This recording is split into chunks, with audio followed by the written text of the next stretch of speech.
ಇಷ್ಟಾರ್ಥ ಸಿದ್ಧಿಗಾಗಿ ಭಕ್ತರು ನಾನಾ ರೀತಿಯಲ್ಲಿ ದೇವರ ಮೊರೆ ಹೋಗ್ತಾರೆ. ಆದರೆ ಚಿಕ್ಕಮಗಳೂರು ತಾಲೂಕಿನ ದೇವಿರಮ್ಮನ ಭಕ್ತರು ತಮ್ಮ ಬೇಡಿಕೆ ಈಡೇರಿಕೆಗಾಗಿ ದೇವರ ಎದುರು ತಮ್ಮ ದೇಹವನ್ನೇ ದಂಡಿಸುತ್ತಿದ್ದಾರಂತೆ. ಈ ಕುರಿತ ಒಂದು ರಿಪೋರ್ಟ್ ಇದೆ, ಬನ್ನಿ ನೋಡ್ಕೊಂಡು ಬರೋಣ.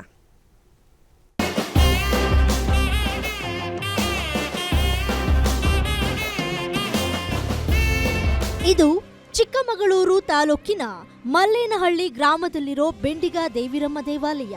ದೀಪಾವಳಿ ಅಂಗವಾಗಿ 3 ದಿನಗಳ ಕಾಲ ಈ ದೇವಾಲಯದಲ್ಲಿ ವಿಶೇಷ ಪೂಜೆ ಸಲ್ಲಿಸಲಾಗುತ್ತೆ. 3800 ಅಡಿಗಳಷ್ಟು ಎತ್ತರ ಗುಡ್ಡದಲ್ಲಿರೋ ದೇವಿರಮ್ಮ ವರ್ಷಕ್ಕೊಮ್ಮೆ ಮಾತ್ರ ಜನರಿಗೆ ದರ್ಶನ ನೀಡೋದು. ಮತ್ತೊಂದು ವಿಶೇಷ ಅಂದ್ರೆ 3800 ಅಡಿ ಎತ್ತರವಿರೋ ಈ ಬೆಟ್ಟವನ್ನ ಭಕ್ತರು ಬರಿಗಾಲಲ್ಲೇ ಏರ್ತಾರೆ. 3 ದಿನಗಳ ಕಾಲ ನಡೆಯೋ ದೇವಿರಮ್ಮ ಜಾತ್ರಾ ಮಹೋತ್ಸವಕ್ಕೆ ಸಕಲ ಸಿದ್ಧತೆ ನಡೆಸಲಾಗಿದೆ.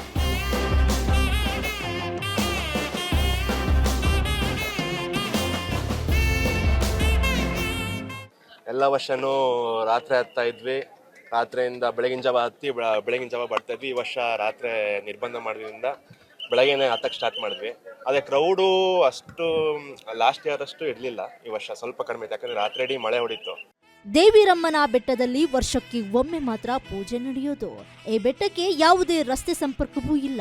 ಇದರಿಂದಾಗಿ ಬೆಟ್ಟ ಗುಡ್ಡಗಳನ್ನ ಅಲೆದಾಡಿಕೊಂಡೇ ಬರಬೇಕು. ಜೊತೆಗೆ ಬೆಟ್ಟ ಏರುವಾಗ ಯಾವುದೇ ಆಹಾರವನ್ನ ಸ್ವೀಕರಿಸುವಂತಿಲ್ಲ. ರಾಜ್ಯ ಹೊರ ರಾಜ್ಯಗಳಿಂದ ಆಗಮಿಸೋ ಭಕ್ತಾದಿಗಳಿಗೆ ಸಕಲ ಸೌಲಭ್ಯಗಳನ್ನ ಜಿಲ್ಲಾಡಳಿತ ಹಾಗೂ ದೇವಾಲಯದ ಸಮಿತಿ ವ್ಯವಸ್ಥೆ ಮಾಡಿದೆ. ಏನ್ ಆರ್ಕೆ ಅಂದ್ರೆ, ಈಗ ಕೆಲವರಿಗೆ ಚರ್ಮ ವ್ಯಾಧಿ ಇರುತ್ತೆ, ಹೆಲ್ತ್ ಇದೆಯೋ, ಹಂಗಾಗಿ ಕೆಲವರು ವಿದ್ಯಾಭ್ಯಾಸಕ್ಕೆ, ಆಮೇಲೆ ಮದುವೆ ಕೂಡ ಬರಲಿ ಅಂತ, ಹಂಗೆ ಹಲವಾರು ಅವರ ಭಕ್ತಾದಿಗಳು ಇಷ್ಟಾರ್ಥವಾಗಿ ಸೇವೆ ಮಾಡಲಿಕ್ಕೆ ಆಗುತ್ತೆ.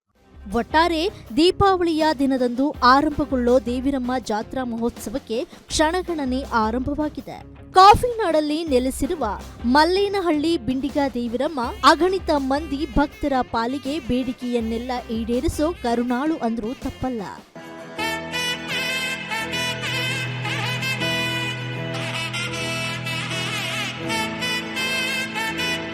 ಭರತ್ ಬೆಟ್ಟದ ಮನೆ, ಗ್ಯಾರಂಟಿ ನ್ಯೂಸ್, ಚಿಕ್ಕಮಗಳೂರು.